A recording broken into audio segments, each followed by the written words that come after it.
Welcome सभी को। बहुत दिनों बाद फिर से मिल रहे हैं हम प्रोबेबिलिटी के एक और नए वीडियो में। इस वीडियो में हम और भी कुछ बातें करेंगे प्रोबेबिलिटी को लेकर, बिकॉज बहुत ही इंपॉर्टेंट चैप्टर में से है ये। ठीक है, तो इसको हम नेगलेक्ट नहीं कर सकते हैं, तो इसके बारे में हम बहुत कुछ इन्फॉर्मेशन अभी भी हम जानेंगे और समझेंगे।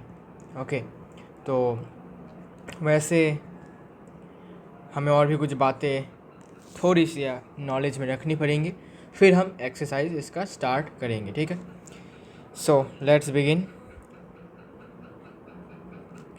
अभी जो बातें हम करने जा रहे हैं,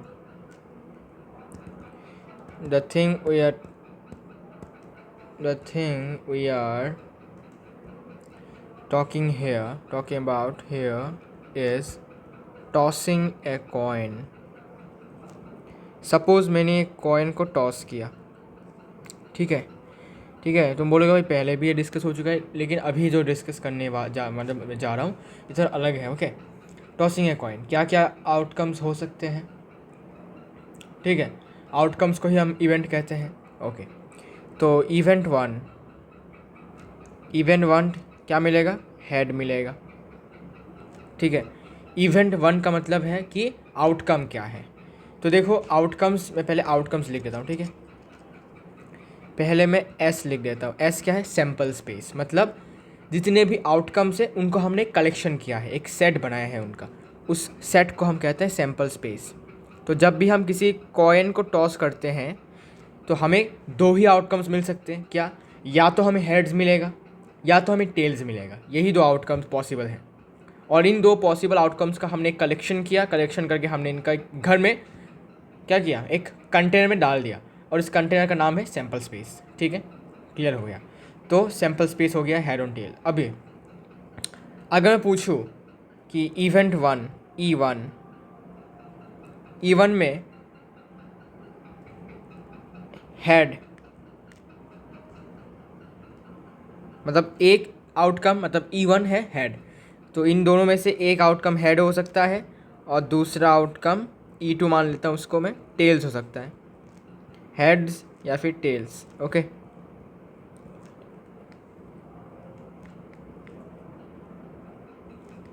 अच्छा हेड सिर्फ लिखो, टेल्स लिखने की जरूरत नहीं, सिर्फ हेड और टेल। अब क्या तुम मुझे बता सकते हो कि इस वाले इवेंट का, मतलब इस वाले आउटकम के होने का प्रोबेबिलिटी कितना है? मतलब कितना प्रोबेबिलिटी है कि अगर मैं किसी एक कॉइन को रैंडमली टॉस करता हूँ तो मुझे हेड मिलेगा। इसका प्रोबेबिलिटी क्या है? मतलब अगर मैं लिखना चाहूँ तो लिख सकता हूँ कि प्रोबेबिलिटी ऑफ इवेंट वन, मतलब ई वन, मतलब ये जो आउटकम है हेड भी एक आउटकम है, टेल्स भी एक आउटकम है। तो ये जो हेड है, ये जो आउटकम है, इसको हमने ई वन माना है। ठीक है, आउटकम को हम इवेंट मानते हैं। ठीक है, कि इस ये वाला आउटकम आने के लिए क्या प्रोबेबिलिटी होगा। तो ई वन का प्रोबेबिलिटी क्या होगा? तो ई वन कितने हैं? नंबर ऑफ फेवरेबल आउटकम क्या है? नंबर ऑफ फेवरेबल आउटकम सिर्फ एक ही है, हेड है सिर्फ। और टोटल आउटकम कितने हैं? टोटल आउटकम है 2। तो नंबर ऑफ फेवरेबल आउटकम 1 और टोटल नंबर ऑफ आउटकम 2। तो probability of even is half. मतलब कि अगर मैं कॉइन को टॉस करता हूँ तो मुझे जो हेड मिलेगा उसका प्रोबेबिलिटी है 50%, मतलब हाफ। ठीक है, मतलब 50% चांसेस है कि मुझे हेड मिलेगा। अब अगर मुझे टेल्स चाहिए तो इसका प्रोबेबिलिटी कितना होगा कि मैंने एक कॉइन को टॉस कर दिया तो मुझे टेल्स या फिर टेल मिलेगा। उसका चांसेस क्या है? प्रोबेबिलिटी क्या है? ओके, चांसेस क्या है? तो इसका वैल्यू क्या होगा? इसके लिए भी सेम फार्मूला लगता है, नंबर ऑफ़ फेवरेबल आउटकम। अभी फेवरेबल आउटकम सिर्फ एक ही है क्योंकि मुझे टेल चाहिए। ठीक है, और क्या क्या प्रोबेबिलिटी, क्या क्या आउटकम्स हो सकते हैं, वो है दोनों हेड्स और टेल्स। तो जो प्रोबेबिलिटी, मतलब जो आउटकम हमें चाहिए वो एक है, और जो दो आउटकम हो सकते हैं वो है 2। ठीक है, तो गौर से देखो, दोनों ही इवेंट्स का जो आउटकम है, मतलब सॉरी आउटकम नहीं, प्रोबेबिलिटी है, मतलब होने की चांस। ठीक है, होने का चांस। ठीक है, वो कितना है? हाफ है, हाफ है। तो ऐसे इवेंट्स को जिनका वैल्यू, ऐसे इवेंट देखो, ये भी एक इवेंट था, हेड भी एक इवेंट है, मतलब एक इवेंट मतलब क्या, एक आउटकम, मतलब अगर मैं किसी कॉइन को टॉस करता हूँ तो ये आउटकम मुझे मिलता है और ये भी मिलता है, ठीक है। तो ये इवेंट्स जिनके होने का मतलब प्रोबेबिलिटी, अगर दोनों बराबर हो, मतलब दोनों को प्लस करूँ, अगर हम दोनों को प्लस करता हूँ, अगर मैं प्रोबेबिलिटी ऑफ E1 और प्रोबेबिलिटी ऑफ E2 को प्लस करता हूँ, तो अगर मुझे 1 मिलता है तो ऐसे इवेंट्स को मैं कहता हूँ कॉम्प्लीमेंट्री इवेंट्स। क्या बोलता हूँ भाई? ऐसे इवेंट्स को मैं कहता हूँ कॉम्प्लीमेंट्री इवेंट्स। फिर से रिकैप करता हूँ। अगर मैं किसी भी दो इवेंट्स को इवेंट्स के होने का प्रोबेबिलिटी निकाल लूँ, निकालने के बाद उन दोनों प्रोबेबिलिटी को ऐड कर दूँ, मतलब हाफ प्लस हाफ कितना आ जाता है? 1 आता है। अगर 1 आता है तो ऐसे इवेंट्स को हम कहते हैं कॉम्प्लीमेंट्री इवेंट्स। क्या कहते हैं? Complementary events. तो लिखो P means probability of E1 plus probability of E2 equals to half plus half, मतलब कितना? 1, ठीक है। तो इसको हम कह सकते हैं कुछ ऐसे कि E1 एंड E2, इनको हम कहते हैं क्या? इनको हम कहते हैं, इनको हम कहते हैं क्या बताओ? इनको हम कहते हैं complementary angles, sorry complementary event. Complementary events मतलब ऐसे इवेंट्स जिनका प्रोबेबिलिटी, मतलब होने की चांसेस को, प्रोबेबिलिटी को अगर हम ऐड करके हमें 1 मिलता है तो हम कह सकते हैं कि ये इवेंट्स जो हैं वो कॉम्प्लीमेंट्री इवेंट्स हैं। क्लियर हो गया? आगे बढ़ते हैं। अब देखो एक और बात हम अभी बात करेंगे इसको लेकर, एक और टॉपिक को लेकर। देखो अब हम बात करने वाले हैं टॉसिंग नहीं होगा, ये रोलिंग होगा। ओके, रोलिंग ए डाई, ठीक है। जो हम लूडो वूडो में खेलते हैं ना, एक क्यूब तरीके का होता है, आपको पता ही है, आपने देखा ही है बहुत बार मैथ्स भी किया इसको लेकर, तो कोई डाउट इसमें होगा नहीं, ठीक है। इसका सिंगुलर है डाई और प्लूरल में इसको डाइस बोलते हैं, ठीक है। तो बहुत लोग इसको डाइस ही बोल देते हैं, लेकिन एक्चुअली में प्लूरल डाइस होता है और सिंगुलर में डाई होता है, ठीक है। मरने वाला डाई नहीं है ये, ठीक है, मरने वाला डाई नहीं है ये, खेलने वाला डाई है। ओके, तो जब भी हम किसी डाई को रोल करते हैं तो हमारा पॉसिबल आउटकम्स क्या क्या हैं?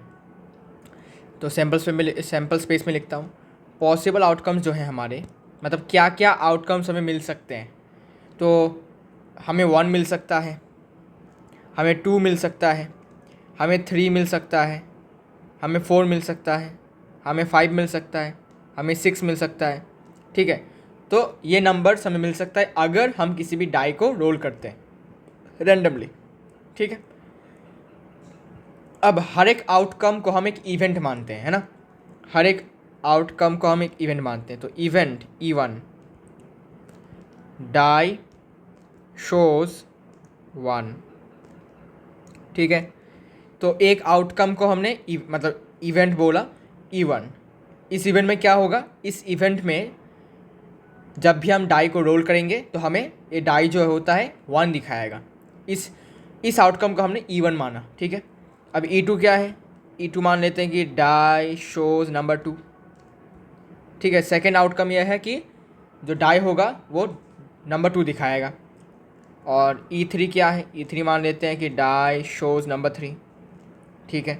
इसके बाद E4 डाई शोज नंबर 4, इसके बाद E5 डाई शोज 5, इसके बाद E6 डाई शोज 6, ठीक है। तो इस इवेंट में क्या होगा? इस इवेंट में जो डाई है वो नंबर 1 दिखाएगा। इस इवेंट में E2 में डाई नंबर 2 दिखाएगा, E3 में नंबर 3 दिखाएगा, E4 में नंबर 4 दिखाएगा, E5 में नंबर 5 दिखा रहा है, E6 में नंबर 6 दिखाएगा, फिर दिखा रहा है। ओके, अब इन सब का प्रोबेबिलिटी निकालते हैं कि अगर मैं एक डाई को रोल करता हूँ तो E1 होने की प्रोबेबिलिटी कितना है, ठीक है। सो प्रोबेबिलिटी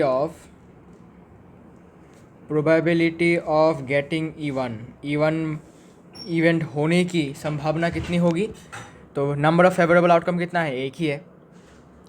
और total number of favourable outcome कितने हैं देखो, 1 2 3 4 5 6, तो छः आउटकम्स हो सकते हैं। ठीक है, टोटल 6 आउटकम्स हो सकते हैं, इनमें से ये वाला ये एक अकेला आउटकम होने की प्रोबेबिलिटी होगा नंबर ऑफ फेवरेबल आउटकम जो कि 1 है, और total number of possible outcome जो कि 6 है, तो 1/6। सिमिलरली प्रोबेबिलिटी ऑफ E2 कितना होगा, नंबर ऑफ फेवरेबल आउटकम 1 है, total number of possible outcome 6 है। ऐसे करके P प्रोबेबिलिटी ऑफ E3 ये भी 1/6। इसके बाद प्रोबेबिलिटी ऑफ E4 ये भी 1/6। इसके बाद प्रोबेबिलिटी ऑफ E5 ये भी 1/6। इसके बाद प्रोबेबिलिटी ऑफ E6 ये भी 1/6। तो गौर से देखो, सब के सब जितने भी इवेंट्स हैं, सारे के सारे जितने भी इवेंट्स हैं, उन सब के होने की संभावना है 1/6। देखो सब के सब बराबर हैं, सब के सब बराबर हैं, सब के सब बराबर हैं, सब के सब बराबर हैं, सब के सब बराबर हैं। ठीक है, तो अगर मैं इन सारे के सारे प्रोबेबिलिटी को प्लस करता हूँ, अगर मैं सारे के सारे प्रोबेबिलिटीज़ को प्लस करता हूँ तो क्या मुझे 1 मिलेगा, आइए देखते हैं। और अगर 1 मिलता है तो ये सारे के सारे इवेंट्स को क्या कहेंगे हम, कॉम्प्लीमेंट्री एंगल्स, सॉरी अरे यार फिर से कॉम्प्लीमेंट्री इवेंट्स। ठीक है, पता नहीं कॉम्प्लीमेंट्री एंगल से कितना दिमाग पे छप गया, मसल मेमोरी सॉरी। ठीक है, दिमाग में छप गया ये पूरा। तो देखो, तो probability of E1 plus probability of E2 plus probability of E3 plus probability of E4 plus probability of E5 plus probability of E6 1/6 1/6 1/6 1/6 1/6 and 1/6। कितने, 6 भाई, 6 एलसीएम ले लो, 6 एलसीएम लिया, 1 + 1 + 1 1 + 1 + 1 हो गया 6/6 मतलब 1। तो देखो सारे के सारे प्रोबेबिलिटीज़ को हमने प्लस किया और करने के बाद हमें 1 मिला। इसका मतलब क्या हो गया भाई, इसका मतलब ये हो गया कि ये जितने भी इवेंट्स होती, ये सारे के सारे क्या इवेंट्स होती बताओ, कॉम्प्लीमेंट्री इवेंट्स होते हैं, है ना। कॉम्प्लीमेंट्री इवेंट्स हैं ये सारे के सारे, बिकॉज कॉम्प्लीमेंट्री इवेंट्स में ही sum of all the probability of each event equals to 0 sorry 1। तो इन सब का अगर मैं सम किया है तो अपुन को क्या मिला है, अपुन को कुछ नहीं मिला है, अपुन को तो सिर्फ एक ही मिला है। ठीक है ना, तो ये सारे के सारे इवेंट्स को हम क्या कहेंगे, ये सारे के सारे इवेंट्स को हम क्या कहेंगे, इन सारे के सारे इवेंट्स को हम कहेंगे complementary events. Okay, so we will call them complementary events, complementary events. अब एक और बात है यहाँ पर, ठीक है, ये तो है कि जितने भी इवेंट्स हैं, सारे के सारे इवेंट्स के प्रोबेबिलिटी को प्लस करने के बाद अगर 1 आता है तो वो इवेंट्स को हम कॉम्प्लीमेंट्री इवेंट्स कहते हैं। साथ ही साथ अगर हर एक इवेंट का प्रोबेबिलिटी सेम हो, अगर हर एक इवेंट की प्रोबेबिलिटी सेम हो तो उस इवेंट्स को हम एक और नाम से बोलते हैं, उसे हम कहते हैं equally likely events, equally likely events. तो लिखते हैं इसको यहाँ पर कि ऐसे इवेंट्स जिनका प्रोबेबिलिटी अगर सेम हो, जैसे कि देखो इनमें देखो इसका प्रोबेबिलिटी, इस वाले इवेंट का E1 का प्रोबेबिलिटी 1/6, E2 का भी 1/6, E3 का भी 1/6, E4 का भी ऐसा, E5 का भी ऐसा, E6 का भी ऐसा। तो अगर ऐसा होता है कि सारे के सारे इवेंट्स अलग अलग इवेंट्स हैं, देखो ये 1 दिखा रहा है, ऐसा नहीं कि ये भी 1 दिखा रहा है, नहीं ये नंबर 2 दिखा रहा था, लेकिन फिर भी इसका प्रोबेबिलिटी 1/6 है। अगर ऐसा होता है तो ऐसे इवेंट्स को हम कहते हैं इक्वली लाइकली इवेंट्स। ठीक है, तो इसको हमें करना है मार्क, है ना। तो एक काम करता हूँ, इसको ऐसे मार्क कर देता हूँ एक साथ। ओके, इसको मार्क करने का तरीका थोड़ा कैजुअल होने वाला है। हे अरे इसको मार्क करना है तो इसको मार्क करने के लिए स्ट्रेट थोड़ा करता हूँ, ऐसे ऐसे करने से आई गेस अच्छा होगा। ऐसे, हाँ ऐसे ठीक है, लाइक दिस ओनली। हाँ, तो ऐसे इवेंट्स को हम कहेंगे इक्वली लाइकली इवेंट, है ना। ओ वेट, थोड़ा सा वेट, इसको हाँ तो ऐसे इवेंट्स को हम कहेंगे क्या, इक्वली लाइकली इवेंट्स, जिन इवेंट्स का प्रोबेबिलिटी होने की संभावना अगर इक्वल हो तो इसको हम कहेंगे equally likely events. Equally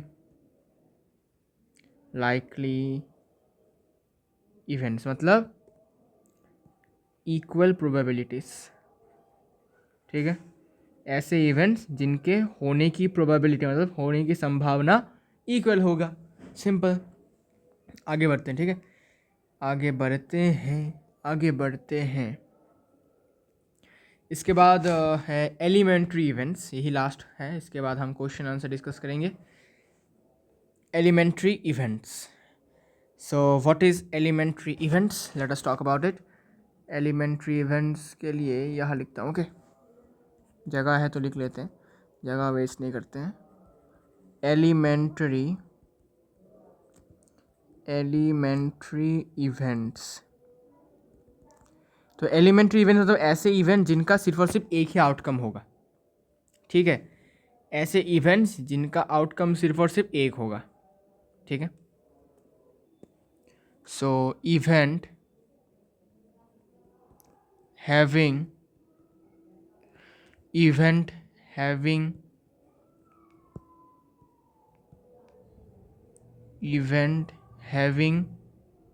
only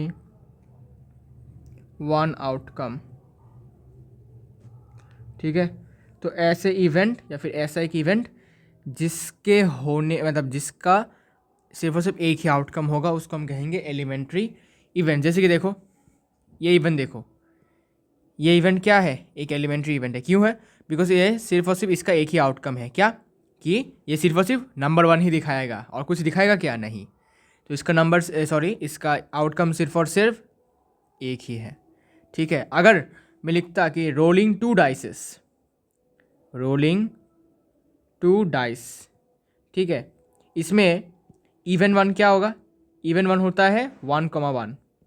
1,1 का मतलब क्या है, सब इस वाले डाई में 1 दिखाएगा और इस वाले डाई में भी 1 दिखाएगा। तो इसमें आउटकम क्या क्या है, 2 आउटकम है, क्या, इसमें भी 1 दिखा रहा है, इसमें भी 1 दिखा रहा है। ऐसा हो सकता है कि इसमें 1 नहीं दिखाया, ठीक है, उसमें 2 दिखाया। सपोज ऐसा हुआ कि इसमें 1 दिखाया और इस वाले डाई में 2 दिखाया, तो ये भी क्या है, इवन 2 हो जाएगा, ठीक है। तो इसमें आउटकम कितने हैं, इसमें आउटकम है 2, क्या, 1 और 2। तो ये एक एलिमेंट्री इवेंट नहीं होगा, बिकॉज यहाँ पर 2 आउटकम है। लेकिन एलिमेंट्री इवेंट ऐसा इवेंट होगा जिसमें सिर्फ और सिर्फ एक ही आउटकम होगा, तो रिजल्ट सिर्फ और सिर्फ एक होगा। जैसे कि यहाँ पर रिजल्ट क्या है, सिर्फ और सिर्फ एक, क्या है रिजल्ट है अपना कि ये जो डाई है ये सिर्फ और सिर्फ नंबर 1 दिखाएगा, इसके साथ और कुछ नहीं दिखाएगा। जैसे कि यहाँ पर देखो, यहाँ पर जब भी हम कॉइन को टॉस करेंगे तो इस इवेंट में हमें सिर्फ हेड मिलेगा, हमें टेल नहीं मिलेगा, ठीक है। तो ये सिंगल आउटकम वाला है, तो ये भी एक एलिमेंट्री क्या होगा, इवेंट होगा। और देखो यहाँ पर भी प्रोबेबिलिटीज़ क्या है, बराबर है, तो ये भी क्या होंगे, ये भी होंगे हमारे इक्वली लाइकली इवेंट्स का एग्जाम्पल, ठीक है, ओके। तो अभी हमें लिखना पड़ेगा एलिमेंट्री इवेंट्स, है ना। तो एलिमेंट्री इवेंट्स के एग्जाम्पल तुम यहाँ से देख सकते हो, ये सारे के सारे एलिमेंट्री इवेंट्स के एग्जाम्पल हैं, बिकॉज इसमें आउटकम सिर्फ और सिर्फ एक ही है, ठीक है। डाई 2 अगर दिखा रहा है तो 2 ही दिखाएगा, और कुछ अगर नहीं दिखाता है मतलब वो एलिमेंट्री इवेंट है। और अगर 2 के साथ 3 भी दिखाता है तब ये एलिमेंट्री इवेंट नहीं होगा, ठीक है। तो एलिमेंट्री इवेंट ये होता है। और एक और बात आपको याद रखना पड़ेगा अभी, ठीक है, इम्पॉर्टेंट बात है,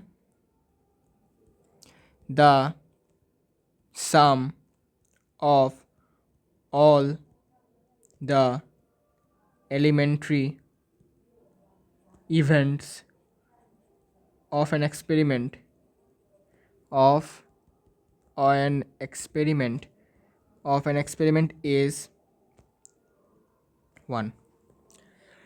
तुम किसी भी एक्सपेरिमेंट में जितने भी एलिमेंट्री इवेंट्स हैं उन सब का अगर तुम सम करते हो, मतलब प्लस करते हो, सिंपल सी बात है, तो तुमको क्या मिलेगा? तुमको रिजल्ट 1 मिलेगा। जैसे कि मैं तुमको प्रूफ दिखाता हूँ। मैंने आपको भी बोला कि ये एलिमेंट्री इवेंट्स है ये सारे के सारे। तो देखो एलिमेंट्री इवेंट्स, ठीक है, एलिमेंट्री इवेंट्स है ये। तो तुम जितने भी एलिमेंट्री इवेंट्स है सबको प्लस करो, ठीक है। तो ये इवेंट 1 है, plus event 2, plus event 3, plus event 4, plus event 5, plus event 6, ठीक है। इन सब को तुम प्लस करो, प्लस करने के बाद तुमको 1 मिलेगा, ठीक है।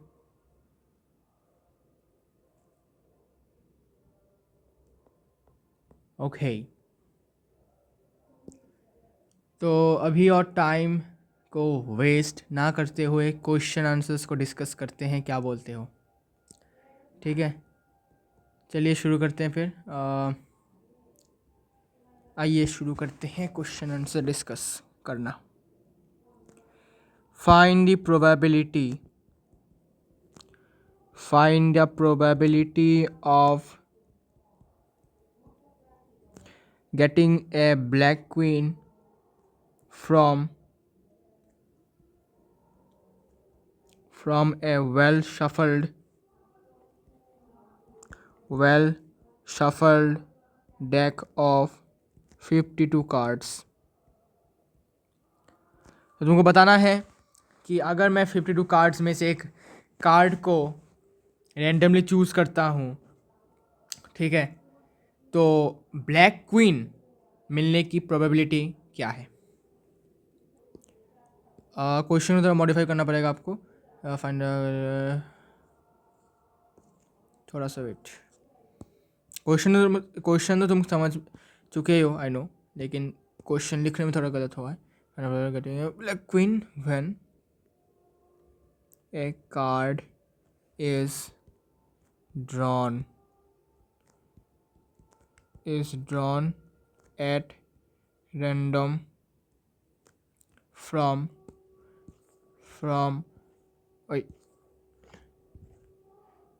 a well shuffled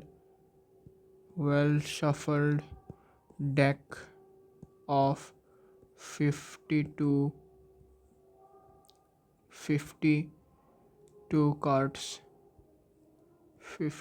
cards। Okay, इसका आंसर क्या होगा बताओ जल्दी करके। Very easy. Okay, very easy करके बताओ क्या होगा आंसर। पहले मुझे बताओ कि ब्लैक क्वीन कितने सारे हैं, ठीक है। तो टोटल पॉसिबल आउटकम्स क्या होगा? 52 होगा। क्यों? Because total number of cards कितने हैं? Equals to total number of cards है 52, ठीक है। तो 52 कार्ड्स है तो टोटल पॉसिबल आउटकम कितने होंगे? 52 होंगे, ठीक है। ओके, इसके बाद number of black queen cards. Okay, number of black queen cards कितने होंगे बताओ। तो मुझे बताओ कि भाई ब्लैक कार्ड कितने हैं। देखो ब्लैक कार्ड हमें पता है कि ब्लैक कार्ड 13 to 26 है, ठीक है। 13 स्पेड्स के हो गए और 13 क्लब्स के हो गए। ये दोनों हैं ब्लैक कार्ड्स। अब हमें पता है कि हर एक पैक में, 13 वाले पैक में एक राजा जी, एक रानी जी और एक जैक होता है। तो 13 स्पेड्स में से एक रानी होगी ब्लैक क्वीन, और 13 क्लब्स में से एक और रानी होगी, तो 2 क्वींस हो गए। तो टोटल कितने ब्लैक क्वीन हो गए? 2। So total number of black queen will be here 2, ठीक है, out of 52। So now probability निकालो भाई। ये होगा number of favourable outcomes, number of favourable outcomes. Okay, so therefore probability equals to 2/52।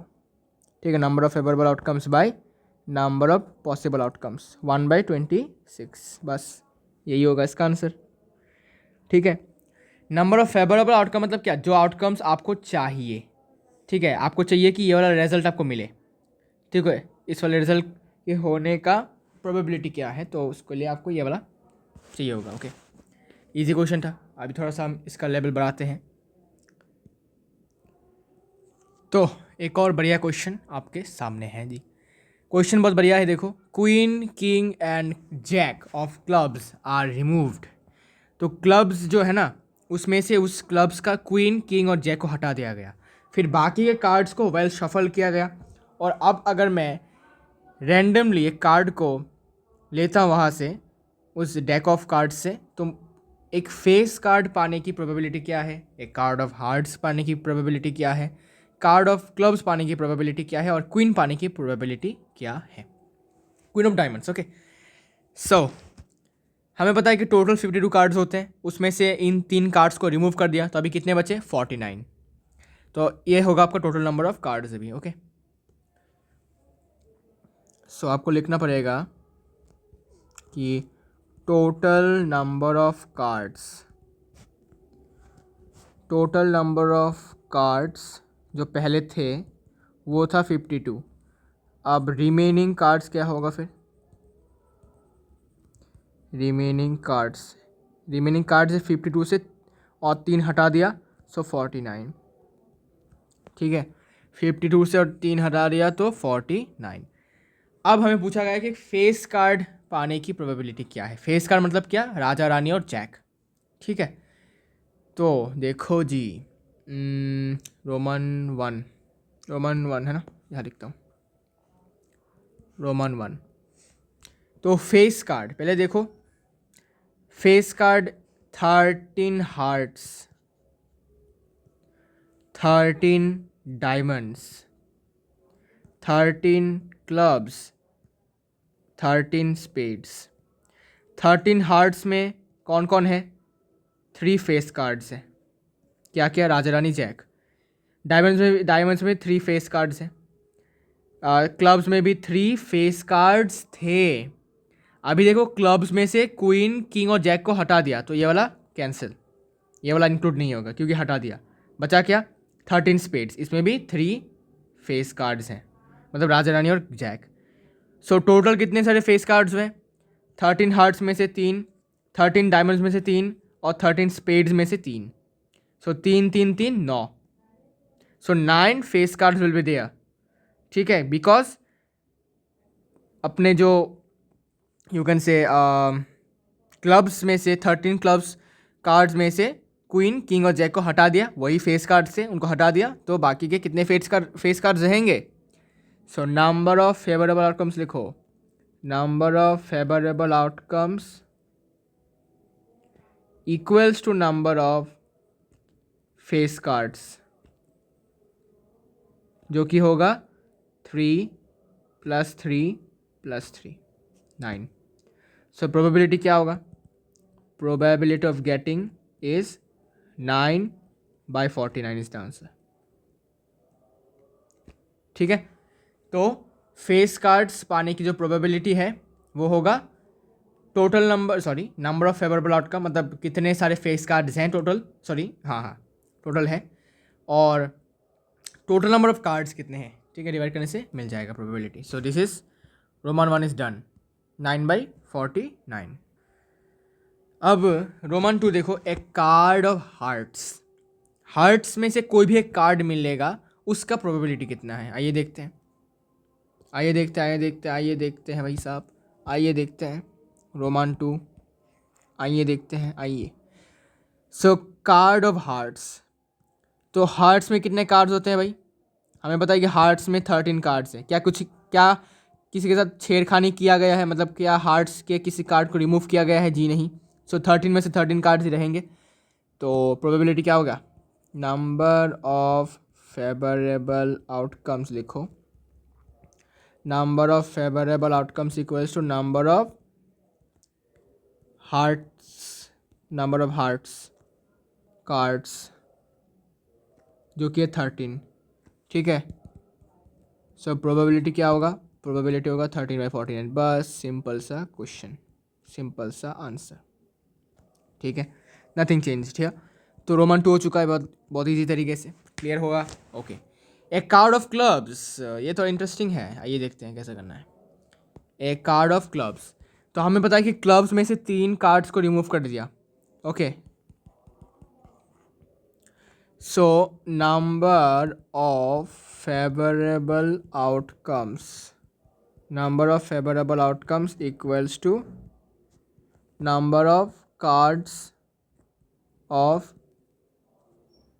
clubs। अब देखो, हमें पता है कि क्लब्स में भी 13 कार्ड्स होते हैं। ओके, क्लब्स में भी 13 कार्ड्स ही होते हैं। इसमें से क्या क्या रिमूव कर दिया, रिमूव कर दिया क्वीन, किंग और जैक को। सो 3 लोगों को रिमूव कर दिया, तो 13 - 3, तो अभी एंड में कितने कार्ड्स रहेंगे टोटल। तो क्लब्स, तो अभी क्लब्स के कितने कार्ड्स रहे, रिमेनिंग 10, तो नंबर ऑफ फेवरेबल आउटकम्स भी 10 होगा, ठीक है। ये याद रखना है आपको, 13 - 3 इक्वल्स टू 10। सो प्रोबेबिलिटी क्या होगा कि clubs of card of clubs मिलने का वो होगा 10/49, ठीक है। ये होगा इसका प्रोबेबिलिटी, इसका आंसर, ठीक है। हाँ जी, रोमन 3 हो चुका है। एक क्वीन ऑफ डायमंड्स, डायमंड्स का एक क्वीन पाने की प्रोबेबिलिटी क्या है भाई। सो बहुत ईजी क्वेश्चन है यार ये तो। क्वीन ऑफ डायमंड्स देखो कैसे। सो डायमंड्स मुझे पता है, हमें पता है डायमंड्स में कितने कार्ड्स होते हैं टोटल, 13। इसमें से क्वीन कितना होता है, क्वीन होता है सिर्फ एक, ठीक है। सो number of favourable outcome will be only 1, because एक ही क्वीन है और सिर्फ डायमंड का बोला है। अगर रेड कार्ड बोलता तो हमें हार्ट्स का भी इंक्लूड करना पड़ता है, हार्ट्स का जो क्वीन है उसको भी इंक्लूड करना पड़ता है, लेकिन यहाँ पर सिर्फ डायमंड्स का बोला है, तो क्वीन यहाँ पर सिर्फ एक ही होगा। सो इजी क्वेश्चन था। Number of favorable outcomes equals to number of queen of diamonds, जो कि होगा कितना, 1। सो प्रोबेबिलिटी भी होगा 1/49 इज द आंसर। बस हो गया ना, इजी पीजी क्वेश्चन था। सो आई होप आपको समझ में आ गया होगा ये वाला क्वेश्चन, बहुत इजी क्वेश्चन है, कोई डाउट नहीं होना चाहिए आपको इस क्वेश्चन को लेकर। आगे बढ़ते हैं, तो ये वाला क्वेश्चन चेकआउट करो। The probability that the drawn card from a deck of 52 cards is neither an ace nor a spade is. तो हमें बताना है कि अगर मैं 52 कार्ड्स में से रैंडमली एक कार्ड को चूज़ करता हूँ, तो क्या प्रोबेबिलिटी होगा कि वो कार्ड ना ही एस कार्ड होगा और ना ही किसी भी स्पेड का किसी भी कार्ड होगा, ठीक है। तो क्या प्रोबेबिलिटी है कि वो एस भी नहीं होगा और स्पेड के अंदर जितने भी कार्ड्स हैं वो नहीं हो सकता। क्या प्रोबेबिलिटी होगा, आइए देखते हैं। सो what is the total number of possible outcomes, total number of possible outcomes is nothing but total number of cards, that is 52. So total number of possible outcomes, so total number of cards is 52. now possible outcomes हो चुका है ना, अभी हम निकालेंगे favourable outcome, मतलब जो outcomes हमें चाहिए। सो नंबर ऑफ फेवरेबल आउटकम्स, ठीक है, वो क्या होगा। सो नंबर ऑफ फेवरेबल आउटकम्स क्या होगा, ये होगा। अब देखो, हम यहाँ पर एक चालाकी करेंगे। क्या चालाकी करेंगे, हम पहले निकालेंगे कि एस और स्पेड के कार्ड्स मिलने का संभावना कितना है, मतलब प्रोबेबिलिटी कितना है। मतलब हम इनका प्रोबेबिलिटी निकालेंगे कि एस या फिर स्पेड कार्ड मिलेगा, उसका प्रोबेबिलिटी कितना है वो निकालेंगे। फिर इसको हम 1 से माइनस कर देंगे, क्योंकि पता है, बिकॉज हमें पता है कि probability of an event and not an event equals to 1, sum होता है 1। तो वहाँ से तो इस वाले टेक्निक से आप बहुत सारे क्वेश्चंस कर सकते हो। सो दिस इज़ द टेक्निक हम करेंगे। देखो अभी तो तुमको क्लियर हो जाएगा टेक्निक क्या है।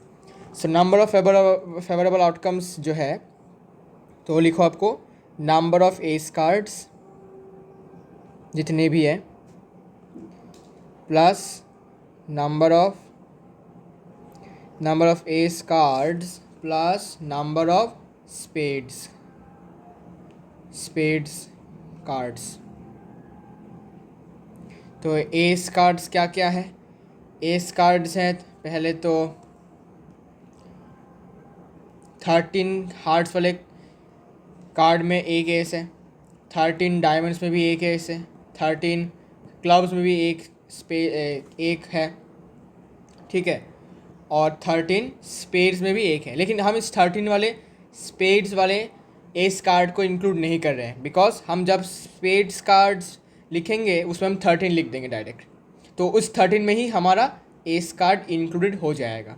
इसलिए हम यहाँ पर नंबर ऑफ़ एस कार्ड में सिर्फ और सिर्फ 3 लिखेंगे, 4 नहीं लिखेंगे। बहुत गलती करते हैं बहुत लोग, वो लोग यहाँ भी 4 लिखते हैं और यहाँ भी 13 लिखते हैं। It makes no sense.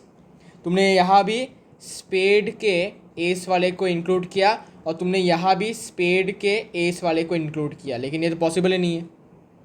2 bar include क्यों करके तुम? अगर तुम्हें इंक्लूड करना है तो या तो यहाँ पर 4 लिखो, यहाँ पर 12 लिखो, और या तो यहाँ पर 3 लिखो, यहाँ पर 13 लिखो, anyone, ठीक है, गलत नहीं लिखना है। सो नंबर ऑफ एस कार्ड्स यहाँ पर हमने 3 लिखा प्लस यहाँ पर 13 लिखा, और इसी 13 में तुमको एक एस मिल जाएगा। तो एस कितना हो गया? 4 हो गया, और यहाँ पर ऑलरेडी 3 थे। सो हो गया अपना काम, ये हो गया 16। सो नंबर ऑफ फेवरेबल आउटकम हो चुका है। सो प्रोबेबिलिटी ऑफ गेटिंग, यहाँ पर लिखना पड़ेगा आपको, probability of getting a card either an S और ए स्पेड, ठीक है। मतलब एस या तो ये कार्ड एस वाला कार्ड हो सकता है या फिर स्पेड का किसी कार्ड हो सकता है। इसका प्रोबेबिलिटी होगा 16/52, okay, which is equals to 4/13, okay. अब हमें लिखना है, देखो, as we know that probability of an event plus probability of not an event का सम होता है 1, so we can write therefore, अच्छा so लिख के therefore नहीं, sorry, so probability of getting a card neither an ace nor a spade क्या होगा? 1 minus probability of getting an S और ए स्पेड, मतलब 4/13, 13 माइनस 4/13 इक्वल्स टू 9/13। देखा हमारा चालाकी, हो गया ना इसका आंसर। तो हमने क्या किया? हमने सिंपली क्या किया, देखो, हमने पहले ये निकाला कि अगर हम 52 कार्ड्स में से किसी एक कार्ड को रैंडमली चूज़ करते हैं तो वो कार्ड या तो एस होगा या फिर स्पेड कार्ड होगा, उसके होने का प्रोबेबिलिटी निकाला, ठीक है, मतलब प्रोबेबिलिटी ऑफ इवेंट निकाला हमने, ठीक है। इसके बाद हमने इसको 1 से माइनस किया। कैसे? बिकॉज हमें पता है कि प्रोबेबिलिटी, यहाँ पर लिखा है, probability of an event and probability of not an event equals to 1। So probability of not an event मतलब क्या, कि जो कार्ड हमें मिलेगा that one card will neither be an ace and neither और नॉर बी ए स्पेड। तो इसके लिए हमने क्या किया, इस 1 से ये वाला वैल्यू तो हमें पता है कि 4/13 है, तो यहाँ से बस हमने ये वाला वैल्यू निकाल लिया, ठीक है। So this is the answer and hence this is the end of the video. In the next video we will start the exercise. तब तक के लिए गुड बाय, हे हे।